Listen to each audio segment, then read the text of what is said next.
Hello, good evening, class. Good evening, everyone. Good evening, doctor. Good evening, ma. How are you today? We are okay, and you? I'm good. Thank you so much. Okay. Mr. Wilfred, good evening, sir. This Good is evening. Wilfred. It's a Rahon. Mr. Wilfred, Good how are you, evening, sir? doctor. Good evening, sir. Good evening, sir. How's Benin Good today? evening, doctor. Good evening, doctor. Benin is okay. It has been raining. Oh, it's all over. It's all over. Well done, sir. Yes, sir. Are you hearing me? I can hear you. Yes, I can hear you. Thank you, doctor. Thank you. You're welcome. Thank you very much. Thank you. You're welcome, sir. You're welcome, sir. Okay. Yeah. All right. You. So we're waiting for our colleagues to come in, but we are just going to start the conversation for today. We're supposed to have a presentation, a class presentation today by Olakpeju Grace, and the discussant is Matsuri from Zimbabwe. Unfortunately, the presenter could not submit her paper in time because of commitments at work, and like we all know, the way the lecture is structured is it's a seminar course. So everyone has a seminar topic to present. And for each seminar presentation, there is a discussant. So the rule of engagement is that the presenter for the week would submit at least 3 days to the presentation. And the presenter will submit both to the lecturer and to the discussant. So the discussants would spend 3 days to study the paper extensively, cross-check, read outside of the presentation, try to just broaden the horizon of knowledge around that presentation. So on the day of class, on the lecture day, the presenter will now come to class to do a presentation. And the presenter would present on the seminar topic. And after the presentation, the discussant would review the presentation. And after the review of the presentation by the discussant, then the rest of the class would also now make contributions before the lecturer now makes final input. And thereafter, so all of this time, the presenter will just step back and take all of the comments from the discussants and the class members and the lecturer.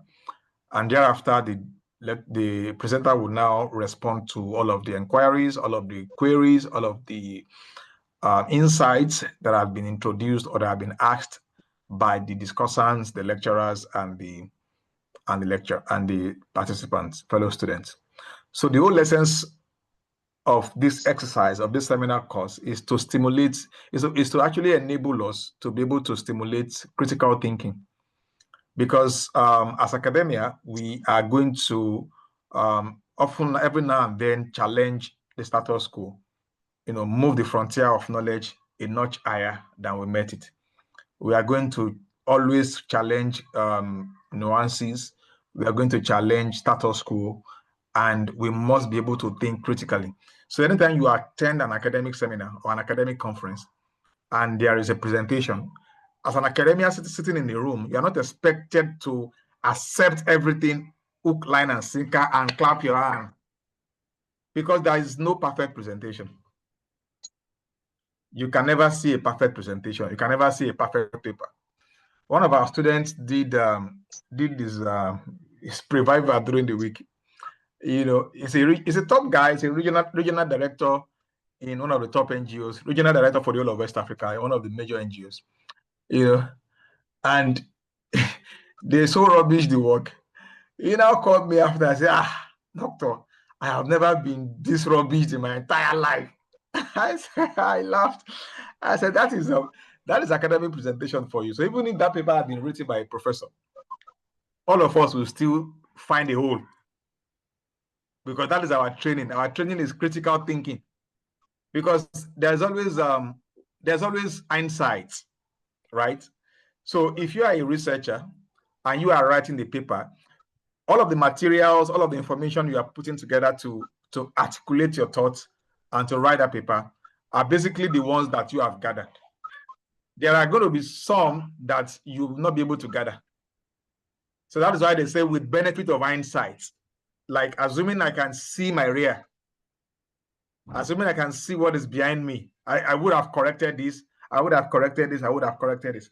So when you come to an academic presentation, you will not have the benefit of hindsight. The hindsights are the panelists, the rest of the academia sitting in the room. So a lot of blind spots that weren't captured in your research paper, in your seminar paper presentation, all of us will see it. And then we will now use those things that we have seen to criticize you. Why didn't you focus on this and this and this? Why did you use this theory? Why did you do this and this and this? And then you now have to start justifying your position, explaining yourself, clarifying, pushing the knowledge frontier a notch higher. And that is the whole essence of scholarly work. That is the whole essence of scholarly work. So there is never going to be any perfect presentation. There will never be a perfect viva. There will never be a perfect paper presentation. Somehow, somewhere, there will be criticism. There will be someone that would identify your blind spots, and then just critique your paper. So that's basically what we are meant to do with this course. We are meant to train us to be critical thinkers, critical analysts when it comes to academic presentations. So anytime I see people present, and at the end of the presentation, everybody is standing up and clapping, I say, no. Are you saying that everything this person has said is completely factual? The only time in academics when we are not expected to ask any form of question is at the inaugural lecture. The inaugural lecture is the only lecture an academia will present that members of the audience would not be privileged to critique all of what the presenter had said. That's an inaugural lecture. You are, at that point, you are supposed to be an authority, in that field. So at that point, everybody will just clap, and no single human being will raise up their hands to ask a question. But an academia, before you get to the point where you present your inaugural lecture, you must have been a professor of extensive years of experience. You must have been seen as an authority in that field, before the university would say, oh yeah, it's your turn to present an inaugural lecture. So any lecture that is not inaugural lecture, it is susceptible to critique. We have the legal ground to critique your presentations. So that's why we are, in seminar classes like this, as part of our doctoral coursework, we are going to research, come to class, and do presentations. And those presentations will now be critiqued by our colleagues, just to expose some of our blind spots that were not captured while we are researching for those materials. So unfortunately, our presenter for today is not ready. She just got her paper ready, I think, yesterday. Pressures of work, and all of us are busy professionals. It's not really easy combining, my academics with our family engagement. You can see my children are already crying everywhere. Despite the fact that I'm hiding in my study, they will soon open the door now, and I'll keep sending them back and forth. So it's understandable, but let's just try. Whatever is worth doing at all is worth doing very well. So please let's Let's try, because anytime we miss a schedule, it disrupts our entire calendar. It disrupts our entire structure. So if you are supposed to present today, and due to one reason or the other, your papers are not ready, you are going to disrupt our schedule. So please, I want to encourage us. I want to indulge us. I want to advise us and admonish us. Let me use all the semantics available in the dictionary. Please, from next class, let's not miss any of our schedule. If there's going to be any emergencies, please try and reach out to us at least maybe 3 or 4 days. And one of the things I also tell our students is that if you are a week 1 presenter, if you are a week 2 presenter, even before week 1, the week 1 presenter would present, submit your work to us. So that peradventure the week 1 presenter is not able to present, and has given us some days of notice, we can quickly schedule you to present and send your paper to your discussant to review. So that way, we will not have hiccups, in the course of class schedule. So I don't want today to waste. So that's why I am putting up a very short lecture. Some of the things we need to know, anyways. And this is guidelines for thesis writing, Leeds City University format. Guideline for thesis writing, Leeds City University format. And this slide was presented and handed over to me by the provost of our postgraduate college, Professor Afolakemi Oredeyin, who actually prepared these slides and then passed the slides over for us to use for guiding our students, teaching our students on how to write thesis that is aligning with the guideline of Leeds University. So a lot of us are coming from different universities. I can see people from University of Ibadan, people from University of Benin, people with their masters from different universities. And we have been used to different writing style. We have been used to different referencing style, different referencing formats, different form of academic writing. But we have to put all those ones aside and learn the Leeds City University writing format, because they have a very interesting and unique writing format. For example, while a lot of us are used to upper referencing style, Leeds City University uses K-Turabian referencing style. So that means that they use in-text citation, and then they have endnotes at the end of each chapter. Unlike conventional common methods where you just you use the upper referencing style, you don't have endnotes or footnotes at the end of each of your chapters. All of your references are collated in the bibliography section at the end of the thesis. It's a different ballgame entirely here. So for our research students, it's expected that we groom you, although there are still courses that you're going to take on research methodology by Dr. Friday. I'm hoping that I can start lecture this week or next week. But all of us on the academic team are expected to ensure that you are groomed as much as possible. So even starting from the seminar papers that you're going to be presenting in this course, you are supposed to align them as much as possible to the Leeds City University referencing style. So although this is still like something that is still ahead of you, but we are just going to pick some little things from here, and then we're going to explain to ourselves. But actually, this is actually meant for your thesis, your main doctoral thesis. This is actually meant to guide you on the structure of your main doctoral thesis. Once you have your supervisor and you start working with, after the end of your coursework, your first year, which is the first year of coursework, the rest of your program is basically research. You're going to have your supervisor sometimes to give you a co-supervisor, depending on the uniqueness of the area in which you are conducting your doctoral research. If you discover that there is going to be inadequacy in terms of supervisory capacity on the part of a supervisor, we bring in a co-supervisor that also brings in expertise in that area. There are also times in which we do co-supervisors because some particular researches have front-end and back-end components.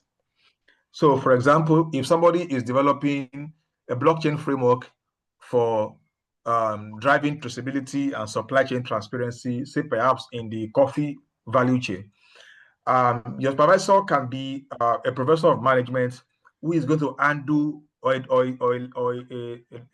doctor or an expert in management who is going to handle the front end of the research, the part that has to do with adoption of that innovation, the part that has to do with the economic indications for that innovation, all of the parameters that relate to management.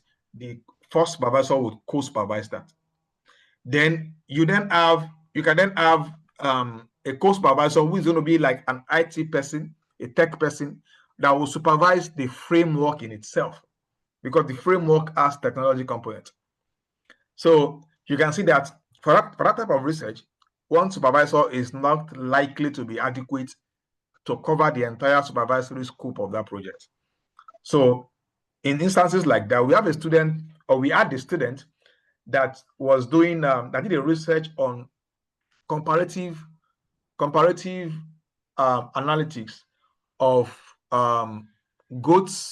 local goats crossbred with some foreign breeds, and then he got an hybrid.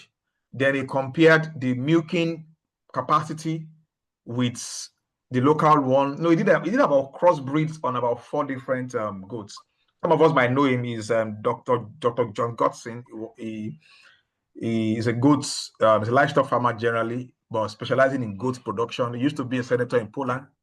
So he was one of our MBA students, also one of our PhD students. So he did his MBA thesis on that.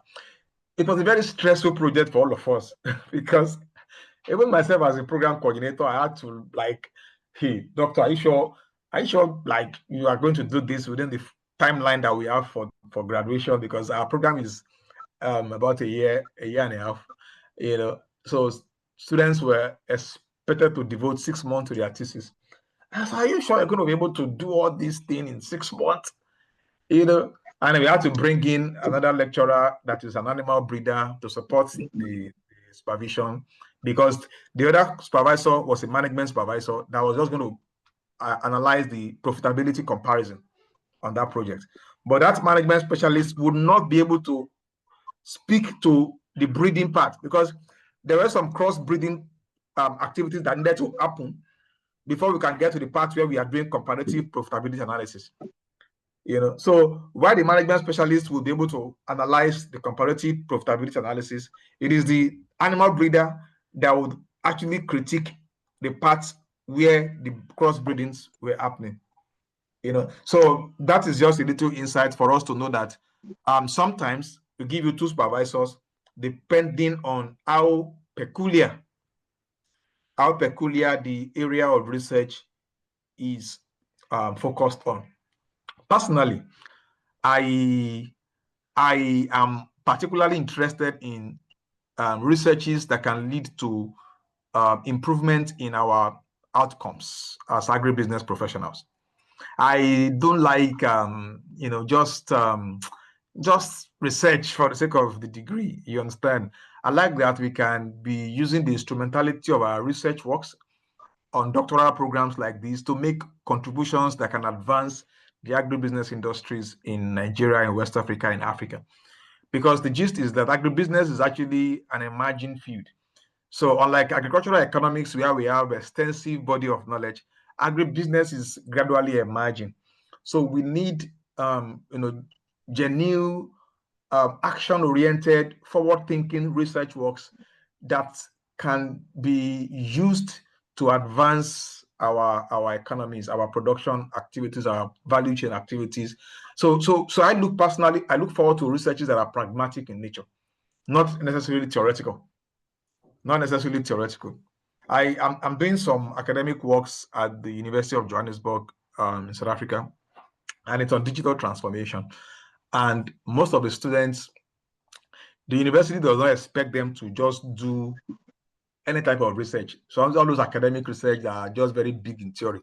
They expect them to develop products, to develop solutions, to first and foremost identify problems, identify points of pain points, across different value chains, across different sectors, and then use the instrumentality of their program to build solutions that can solve those challenges, that can ameliorate those pain points. And for me, for developing countries, I think that is how we should think. That is how we can bridge the gap between the gown, which is the academic environment now, and the town, which is the industries. So we need to understand the problems, the challenges that are bedeviling our agricultural, agribusiness sectors, and then begin to use our researches, our doctoral researches, our private researches to find solutions to these challenges, and then put these solutions before the face of the government, before the face of development institutions, and see, how they adopt these solutions and how they use the solutions to improve the outcomes of our ecosystem. Yeah, so that's just the background. Like I said, this is something that we are still going to do much later in the course of our program. I just want us to just learn a few things. Maybe in about 30 minutes, we can be out of the class. All right. So in Literacy University, both the master's degree research work and the PhD research works, they are called thesis. So at undergraduate level, they are called projects. But at master's level and at doctoral level, they are called thesis. So you won't be surprised when we keep making reference to your proposed thesis, just have it in mind that it is your research work that we are actually making reference to. And doctoral study is actually a research degree. So thesis writing is the major component of what you are doing with us. In fact, a few countries where I've had the privilege of being engaged in the academic space, Ghana, South Africa, to be precise, not all of them do courseworks. I know South Africa specifically, the PhD program in South Africa is 2 years in most universities and on most programs, because most of them don't do first year of coursework. So the expectation is that your master's level must have taken care of all the knowledge you need to build any research on. So when you come for doctoral studies, you are expected to just go straight to research. But here in Nigeria and a few other West African countries, our university regulatory authorities still believe that the first year of doctoral studies should still be devoted to courseworks. It makes sense in a way, because sometimes some people have finished, they've done their masters, maybe like 10 years before they come out for their doctoral studies. Some 15 years before they come out for their doctoral studies. Some 20 years before they come back for their doctoral studies. And for them, the logic is that as far as there are no time limitations to when you can start your doctoral studies after completing your master's, then the first year of coursework can serve as a refresher.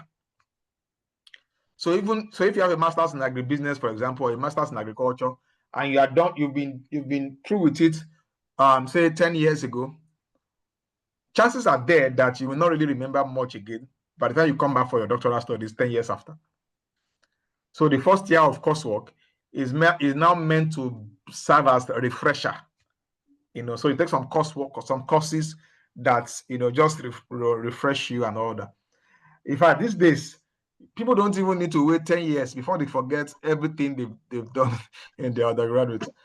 Just yesterday, a COP member was posted to my organization. So we're in the meeting, and my executive assistant just got a beep on her phone from the security desk downstairs, and then she excused herself from the meeting and then went to attend to the guests. Then she came back and said, "Oh, a COP member has just been posted to us, and then she covers our admin also, so she was going to attend to the lady." So after the meeting, I just said, "Okay, let me just interact with her, bring her, let me say hello to her." Then the lady came in, where did you school? She schooled in Ghana, one private college in Ghana. What did you study? Human resource management. I said, okay, so what are the core functions of human resource management? And then she started looking at me, planning, recruitment. Allah, you are just a youth corps member. You just finished your degree. Said, "Sir, no, I finished 3 years ago. I couldn't go back for my clearance because I got married and this, that." I said, "But that was just 3 years ago." Of course, we didn't accept her because she was not going to be useful to us in any way. And that's just 3 years ago. So you can imagine when people have finished their master's degree like 10 years ago and they're coming back for their doctoral studies, you can't expect them to remember a lot of the things they've learned, they've studied on their master's program. So it is in instances like that that we engage them on coursework. So that is why National Universities Commission, in the case of Nigeria now, mandated doctoral studies to start with first year of coursework. So in that first year of coursework, you do some small courseworks, some small general courses, some seminar courses. By the time you have 2 seminar courses where you're going to research and write papers, and if you're doing 4 of that in the course of the 1 year, your brain will boot back. You will remember those things that you have long forgotten. By the time you take some of these other courses, you will now begin to identify problems that you want to build your research on when you get to your second year. I get you, man. So that's basically why we have courseworks now in the first year of our doctoral programs. So the third point here is very interesting. Thesis writing should be done by the student and should not be contracted out. This is fundamental. And again, it speaks to the quality of our education as a nation. It's always saddening to see doctoral students that are not able to write their thesis themselves. Even master students that are not able to, even undergraduate students that are not able to write their thesis themselves. If you are moving around faculties, departmental building, you'll be seeing all these poster for your thesis writing, contact this number. And I'll be like, for your project work, call this number. And they're not hiding it. It's boldly pasted on the walls. Professors will see it, doctors will see it, everybody will see it. It's sad, but it's a reality. A lot of our doctoral students, a lot of our master students cannot write their thesis themselves. In fact, it's always a shame when I'm in an external examination and the external examiner is perusing a work and it's saying that look at AI, look at evidences of AI on this work. Look at evidences of AI on this work. The way, if you use AI to do research writing, there's a way it will put some of these long dashes, in the text, that when you glance through it, you know that this is an AI, this is an AI work, So all of these reasons are why we encourage our students to do this work themselves. And at the level of our own program, not even broader Literacy University now, at the level of our own agribusiness program portfolio, we are trying to ensure that our students can be better prepared. After their first year of coursework, we have now introduced what we call doctoral colloquium. Doctoral colloquium. There are just 2 institutions in Africa that organize the doctoral colloquium. University of Ghana in Legon, they organize doctoral colloquium, and I have attended one of their doctoral colloquium before. And we also have a partnership with them. So we send some of our students to University of Ghana during the summer holiday, some of our doctoral students to go to the Pan-African Doctoral Academy being hosted at the University of Ghana in Legon. We also have African Doctoral Academy at Stellenbosch University in South Africa. So the African Doctoral Academy is focused also on it's also a doctoral colloquium. So because the reality is that we have seen that doctoral students don't learn sufficient research methodology in their coursework. So a lot of them, even after writing exams for research methodology and scientific writing and passing with A's, a lot of them struggle with getting good research topic. A lot of them struggle with understanding their variables, dependent, independent, moderating variables. A lot of them struggle with developing their conceptual frameworks for their research. A lot of them struggle with writing their literature review, sourcing for materials for their literature review. A lot of them struggle with analyzing, even understanding the methodology they want to use for their research works.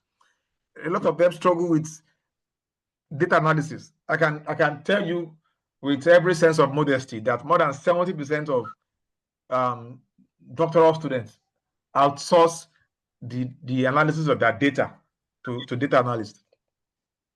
And my senior friend who works as a professor, is a senior professor in South Africa. They used to call them something professor of chair or something. We were gisting last time I was in Johannesburg in May, and it was like, I tell my students, you must analyze your data yourself. When you come to me, when you bring your data to my office, don't come with prepared analysis and prepared results. No. Whatever software you have used for that data analysis, you will demonstrate it for me in that office. If you use structural equation modeling to analyze your data, you will show me how you imputed the data. In fact, you will start from how you clean the data. How you clean the data, how you imputed the data into the software, and how the software analyzed that data. If you have used any software you have used at all, you must be able to tell me how you analyzed your data and how you got your result. Not that somebody else will analyze the data for you. The person will now organize 2-hour prep, 2 hours Zoom meeting with you to explain how the results was. You see this construct. This one is 0.287. You can see that this construct is lower than the rest of the construct. So you can see that this means that this variable has the greater impact on this variable, and that is how you justify it in your recommendation. It doesn't work that way.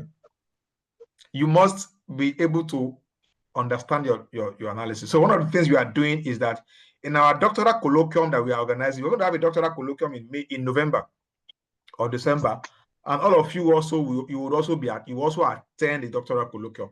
So the doctoral colloquium will happen like 2-3 times in a year, and also at the doctoral colloquium, other students that are well advanced in their studies will also present their progress reports. They will present their research work where they are as at that point to the rest of us. Then we can also be able to learn a lot from what other researchers, other students that are higher up in the program are doing. And it will also help us to also begin to position ourselves properly, position our research work properly. Then some component of the doctoral colloquium also involve us bringing some of our colleagues from the University of Johannesburg to facilitate some sessions around how to pick good research topic, how to write your literature review, how to manage the emotional process in the PhD work, how to use quantitative data analysis, like some of the softwares like NVivo. We're going to have a full workshop for understanding structural equation modeling, which is one of the softwares we expect to use for your analysis at doctoral level. We don't want students to come and use SPSS and basic softwares at doctoral level. We expect that doctoral level research work has to be like, you can't use whatever that person is using. You must show scholarship. You must show depth. When you go to international conferences and you're presenting your papers, you want to impress the international audience. And you want to be at their level. At least don't be below their level. Just if you can't be more than the goal is to be much more than them. Like when you see Black students presenting at international conferences from local universities in Africa, and then you see professors from Ivy League universities, standing up and giving round of applauses.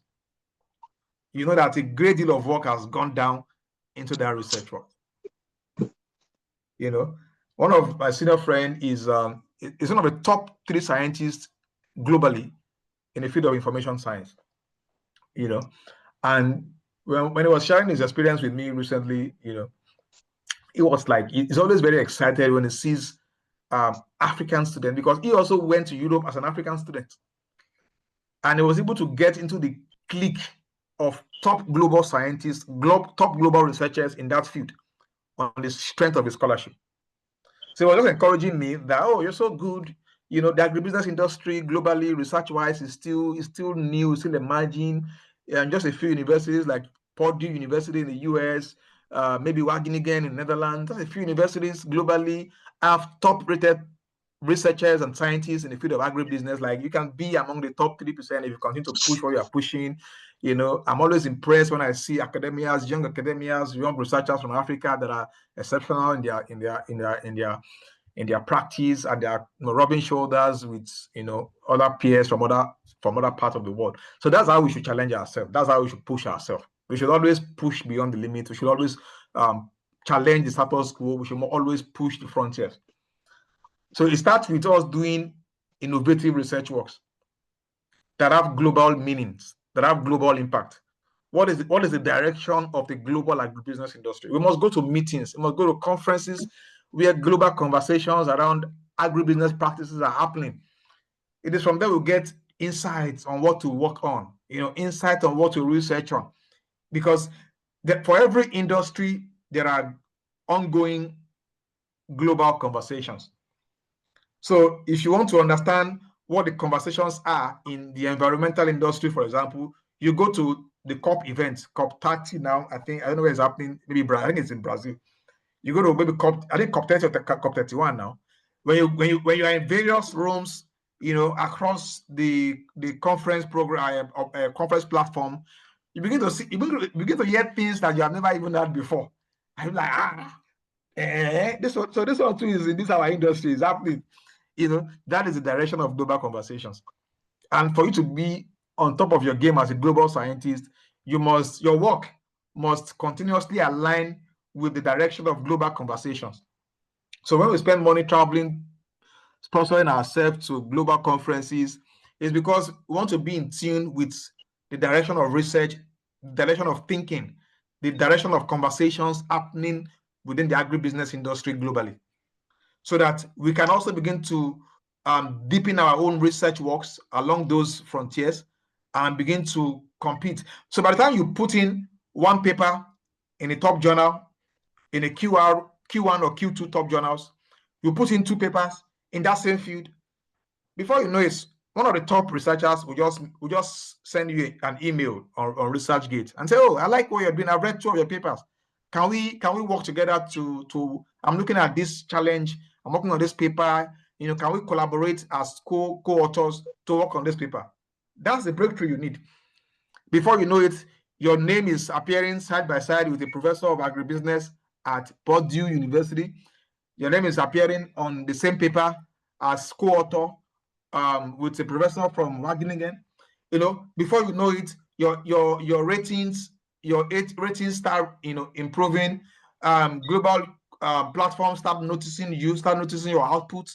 Before you know it, you start getting invitations to speak as adjunct faculty at top universities.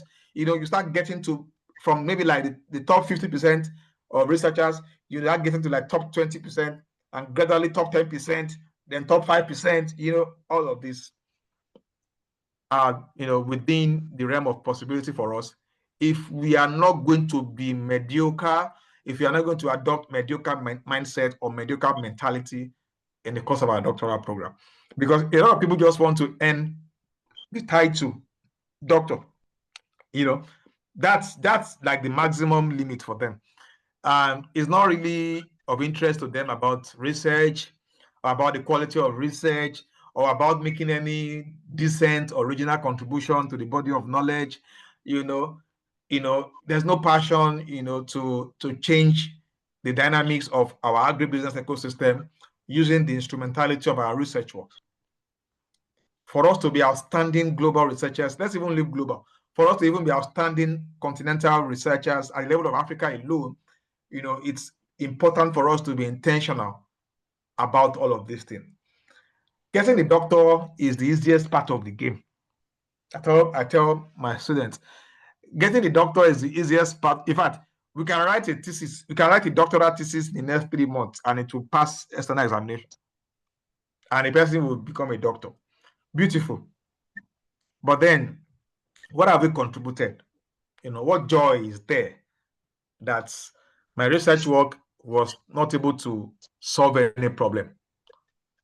I have the doctor, fine, but to what end? Have I contributed to the body of knowledge?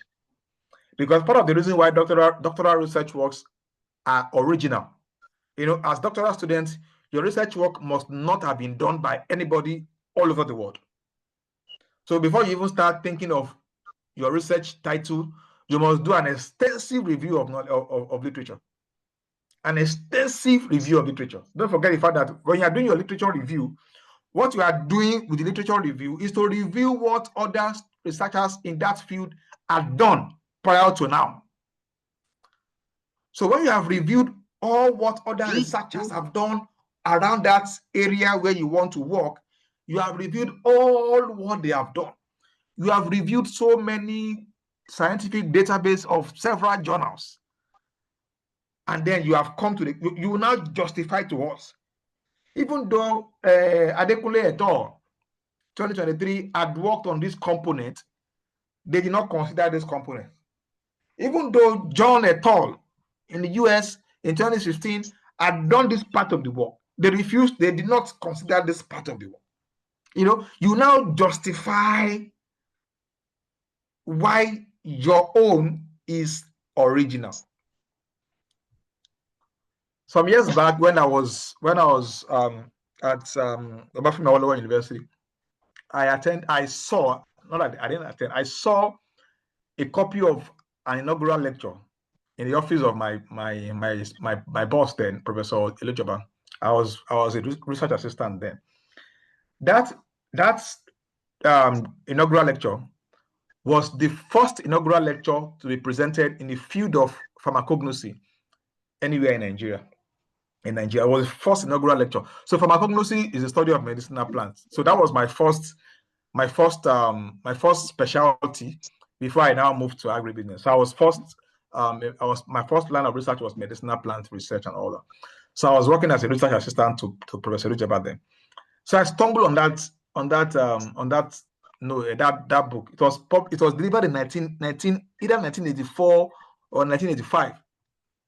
And in the first page, the professor said, "I am not the first professor of pharmacognosy in Nigeria. Before me, there have been Professor Egi Ramstad and Professor Moima Kusera, who were the first set of professors of pharmacognosy in this university and in Nigeria. But unfortunately, they could not deliver their inaugural lecture before they returned back to their respective countries. I am also not Nigeria's first professor of pharmacognosy. That honor belongs to Professor, he mentioned the name of the professor, who was the immediate past commissioner of health in Enugu State. But he also was not able to deliver his inaugural lecture before taking up the political appointment of Commissioner of Health. So, ladies and gentlemen, this inaugural lecture you are about to hear thus become the first inaugural lecture in the field of pharmacognosy to be delivered anywhere in Nigeria.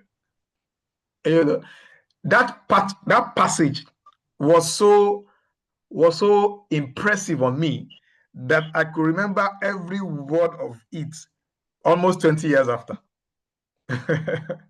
Now, look at the way. So you wanted to justify the fact that that inaugural lecture was presenting was the first in the field of pharmacognosy to be delivered in Nigeria, but he needed to build up his arguments intellectually to the point where there is no contradictions whatsoever. It was so by the time it landed on why he was the first person to present an inaugural lecture, nobody could fault his analysis because he built it from the baseline up until that point. That is what we do with literature review. We are trying to justify that the proposed field of study, that area where we want to conduct our research, is new, is original. No one had conducted that type of research or done any work, any study like that prior to that time. So you will now structure your literature review. You will build up the works of other researchers. You will justify what they have done. You will identify the gaps that their researches did not cover. And gradually you begin to juxtapose them in line against your proposed area of study, such that at the end of your build-up of literature, you will be able to convince everybody reading that document that indeed this research topic that this student is about to work on is original. It had never been done by anyone, in literature, in documented literature. So that's basically what we do with with literature review. So it's, you know, you can see a lot of scholarly work goes into this process. If you want to say you want to work on maybe value chain financing, for example, as an indicator, you would have to look at the work that everyone had done globally on value chain financing. You will have to go to major research database where most researchers publish. Luckily, there are a lot of central database where most researchers publish. You know, you do Scopus, you do a lot of the database, you know, and you're able to get now there are AI, there are now AI tools that we now use which make it faster. We have Semantic Scholar. Semantic Scholar is an AI version of ResearchGate.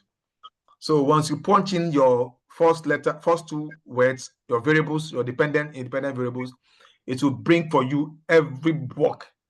The AI will search for every work that have been done in that space.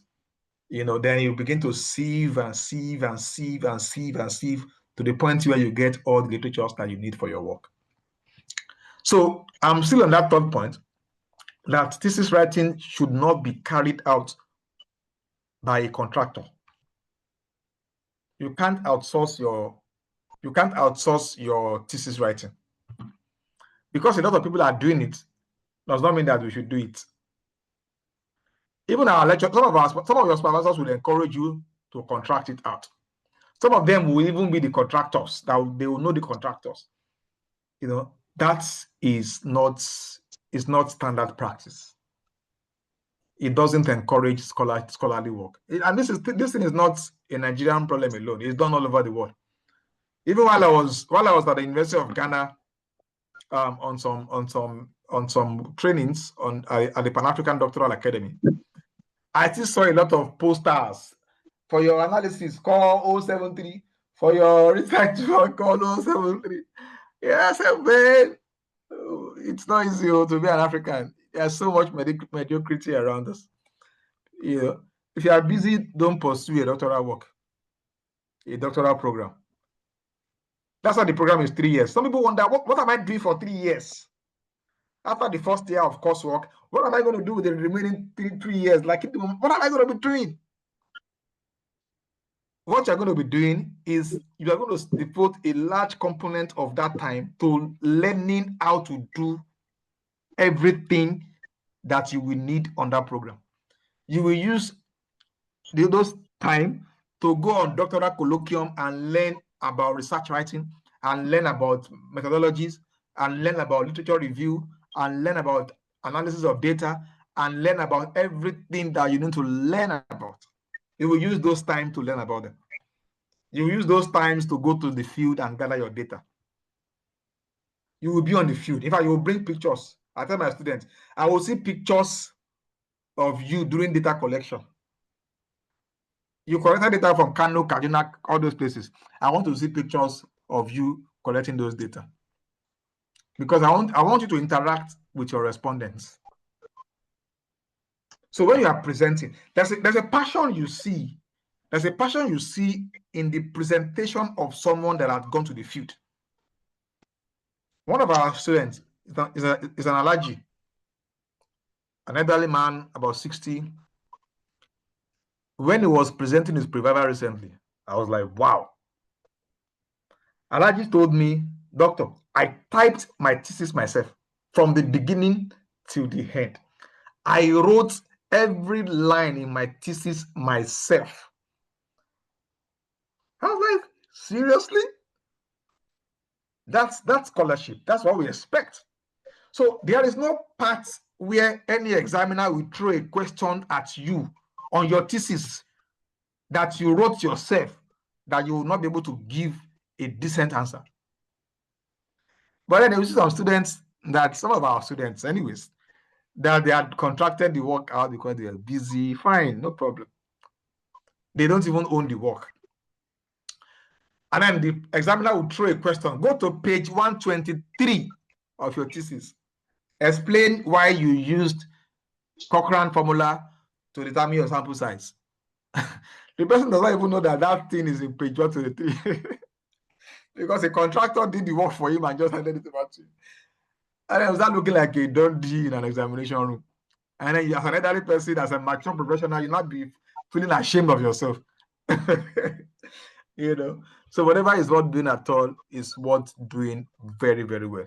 As far as we have committed ourselves to this process, we should be able to give it our very best shot. We should be able to give it our very best shot. We should be able to give it our very best shot. So please, have it at the back of your mind that you are going to carry out this study yourself. You are going to carry out every seminar you're going to present in the program. This seminar on this course, imagine issues in global agribusiness, the ones that we have allocated to you, you will do it yourself. The one that Dr. Lawode course, seminar courses, you will write those papers yourself. I have seen students that published papers in good journals from their class seminars like this because they invested in the process. They put their best foot forward. So please, let's take this seriously. Let's devote as much time to it. It's not to scare us. So I'm not scaring us. I'm just encouraging us to adopt the path of scholarship, so that at the end of the day, when you do a research, you yourself, you'll be proud of what you have done. One of our students, who is a group head for gender business at Bank of Industry, Mrs. Adebola Oruma, she did her pre-verbal last week on her PhD program, and I sent a chat to the PG coordinator at the department. I said, Mrs. Oruma is making me proud. I was impressed at how much of depth and commitment she had invested into that process. So when you present a work that you've done yourself, you've done very well, you'll be proud of it yourself. When you are presenting, you will command the room. You will command the room, like everyone would fix their gaze on you and you will mesmerize them. That is confidence. That is ownership. Don't forget the fact that one of the key components of your doctoral work is your ability to hone the work. Your ability to hone the work. So you must master your thesis to the point where you can present it offhand. In fact, some of the guerrilla training that we're going to do in the course of our doctoral program is that we are going to have a forum in which you will present your research proposal and you will not use the slide. We would expect you to have mastered that proposal to the point where even if your slides are not before you, you can present everything offhand. You can speak about your research objectives. You can speak about your research hypothesis. You can speak about your research questions. You can speak about your conceptual framework. You can give us your independent indicators, the dependent variables offhand. You can give us your methodology offhand. And anywhere you are presenting with that level of precision, you will command the room. And they'll say, oh, this is a doctoral material. Forget about the fact that we are in Nigeria, we are obtaining the degree in Nigeria and all that. Let's fix our gaze on the global industry. Let's fix our gaze on the global industry. Because there are seats for us to occupy at the top. As far as agribusiness conversations are concerned, we are doing a lot in Nigeria. There are a lot of amazing, brilliant people in this country. You know, all we need is a platform. All we need is a platform. And we must prepare ourselves to engage those platforms. Let's prepare and wait so that when the opportunities come, we are ready for it. So let's not associate ourselves with the mediocrity that goes on in the Nigerian educational industry, where it's an all-common affair, where even the regulators don't even understand what they are saying or what they are doing. You know, let's be intentional that we are going to be academics with a difference. We are going to be doctoral students with a touch of excellence, a touch of distinction, and a touch of class. A touch of class. Thesis writing involves relationship between the supervisee and the supervisor. So you're going to have a supervisor. At the end of, towards the end of your first year of coursework, we are going to allocate a supervisor to you. That supervisor becomes your partner in crime, your paddy man for the rest of the program. So one of the things that happen between the supervisor and the supervisee is that you must foster an excellent relationship. You must foster an excellent interpersonal relationship. It's very, very important. Some people have problems with their supervisors, not necessarily because of the work or but it's because of lack of optimal interpersonal relationship. We must engage, we must socialize. All of us are social animals. All of us are social animals. So if I'm able to see you and socialize with you and relate well with you. As a matter of fact, one of the things I've discovered in life, in my little experience, is that the depth of social engagement you have with people also, to a large extent, influence the quality of official engagements that you would have with them. If you have smooth relationships socially, you are likely to have smooth working relationship. It might not be right in all cases, but at least some of the few experiences that I've seen, it makes life a lot easier. It makes life a lot easier. The thesis should be well supervised by the supervisor. So all main headings and sub-headings should be in initial caps. All main headings and sub-headings should be in initial cap. So when you are writing even your seminar that you are presenting in this course, the one you are presenting in Dr. Lawode's course, and all the other seminars that you're going to be presenting on the program, if you are writing your titles, your headings, and your sub-headings, always ensure that they have initial cap. The first letter must be capital. You cannot use small letters to write second word, third word. Everything has to start with initial cap. Then this point is speaking to the arrangement of the layout. The margin for your left should be 1.25 for every page on the seminar paper or on the thesis paper. The margin for the left should be 1.25, while the margin on your right top, that is the top, and the bottom should be 1. That is the acceptable standard for writing your research papers and your thesis at Leeds City University. Furthermore, the acceptable font is Times New Roman font size 12. All the seminar papers you're going to be writing, you must use Times New Roman of font 12. You must use double line spacing. You must use double line spaces. So the spaces between the preceding sentence and the following sentence should be double line spacing. Shouldn't be too tight, shouldn't be too close, should be double line spacing. And presentations of tables must also be scientific.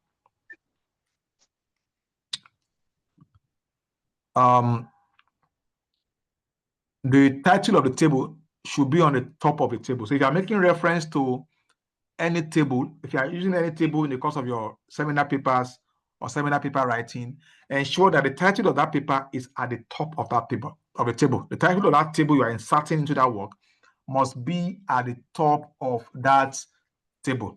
Very, very important. Meanwhile, if it is figures like fig 1.3, fig 1.2, those should be below the figure or below the plate. Let's not mix them up. If it's not so this is not for PowerPoint. This is for your prose work, the main work itself that you are submitting. When you are doing a seminar, the PowerPoint is just the summary of your work, which is just to guide your presentation. That is not what we are grading. So when you are preparing your seminar for the class also, you will first prepare your prose work. That can be like 25 pages, 30 pages, 35 pages, depending on how much depth you have applied. Then you will now prepare your slides. You will now prepare your slides. You understand? So it is the slides that you will be speaking to as you are making your presentation. But what we are going to grade is the submitted documents, not the PowerPoints. I hope I'm clear. Yeah, so these guidelines are for the prose work. We call them prose work. That document, that's the one that you actually submit, the thesis itself that you're going to submit for assessment. That is the one that we're going to grade. We are going to grade all these things that I'm talking about, the spacing, the how neat your work. I'm going to show you our grid, our assessment grid for thesis in the course of maybe today or next time when we get to that part of the presentation. All right. So, like I said, if you are labeling your table, it should be at the top of the table. If you are labeling your figure, you are labeling your plate, it should be below. It should be below. All right. So, thesis can be qualitative, it can be quantitative, it can be both qualitative and then quantitative. I'm also going to get to that part as we begin to move further in the course of this seminar. Maybe we are not going to. I'm going to round off very shortly, but we're going to continue the seminar throughout this course. While we are doing our presentations, I will continue with the seminar side by side. Thesis should be in 5 chapters, but it can be more than 5 chapters in the case of non-empirical study or qualitative study. For me, I think that students should have the freedom to determine the number of chapters they want to have. I've seen people that their thesis was 9 chapters. I've seen people with 7 chapters. Some people break their methodology chapters into 2. Some people break their literature review into 2 chapters. Some people separate recommendation chapter from conclusion chapter, depending on how much of robustness they want to bring into the writing. So personally, although this is the university format, 5 chapters in most cases, but personally, at the University of Johannesburg, where I also have engagement, it's a more liberal environment. So the students are not limited to any framework. So you can actually just choose as far as your supervisor is in agreement with it, you can actually just choose how much of depth you want to engage in. In some other countries, there is what we call PhD by publication, and there is what we call PhD by monograph. So what we do here in Nigeria is PhD by monograph, where we go to the field, we gather data, we write our chapter 1, 2, 3, 4, 5, and all of that.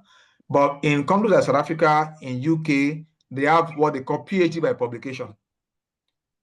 So you publish maybe 3, 4 papers or 5 papers in different journals.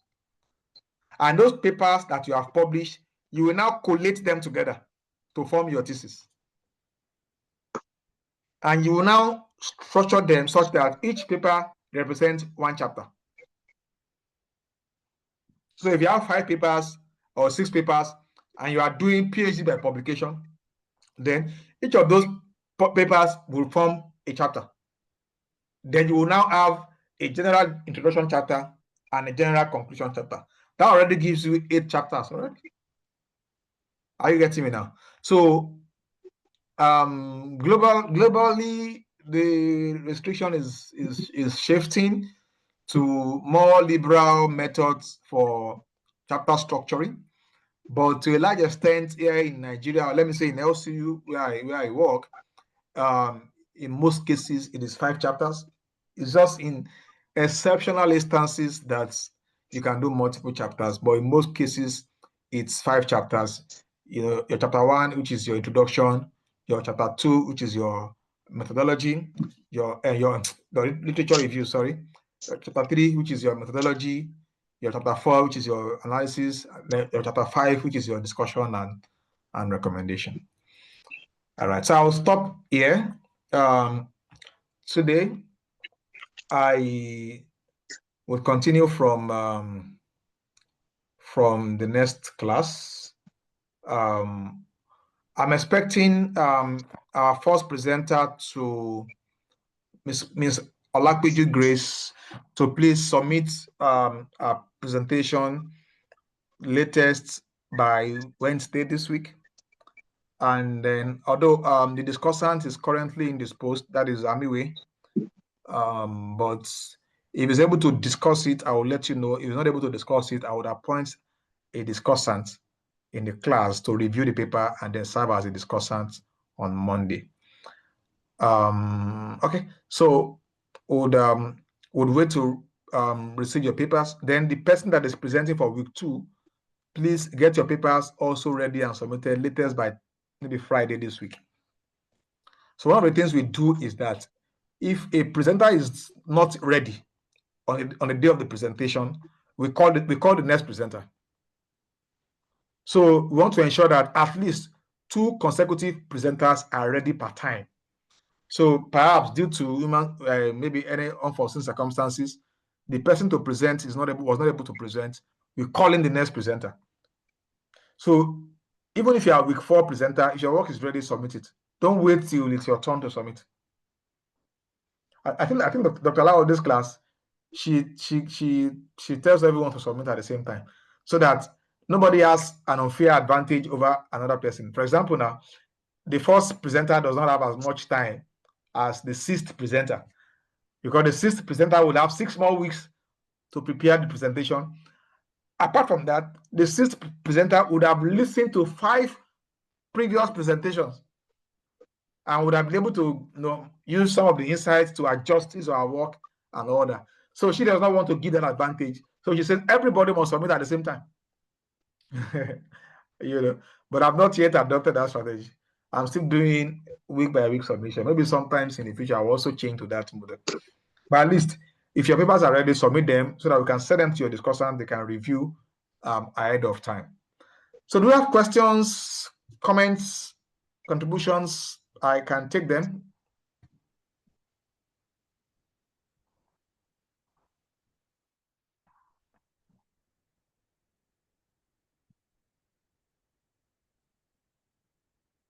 Hello? Are we clear? Yes, sir. Are we clear? Okay, Ms. Doyin, do you have a question? You can shoot. Yes, sir. It's just a contribution. Good evening, sir, and good evening, colleagues. I want to really say that tonight's lecture was really mind blowing, sincerely. And for some time, it took me a very long time to come on this PhD program because I was really looking out for all the things you were trying to inspire us about, being committed to this PhD work. Tonight, as we were talking, I had a mixed feeling. Mixed feeling because number one, I was happy that this is really what I had always longed for. Being able to do this work very well, and not just because one wants to achieve this PhD.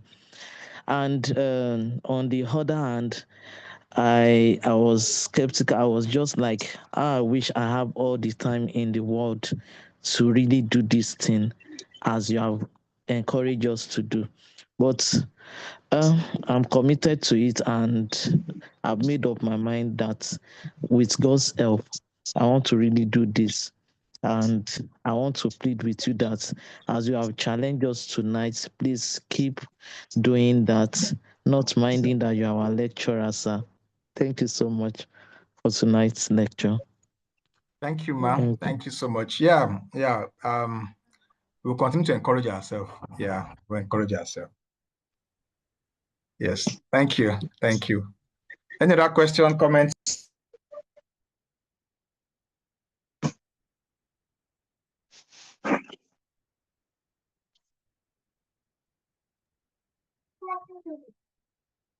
You're welcome.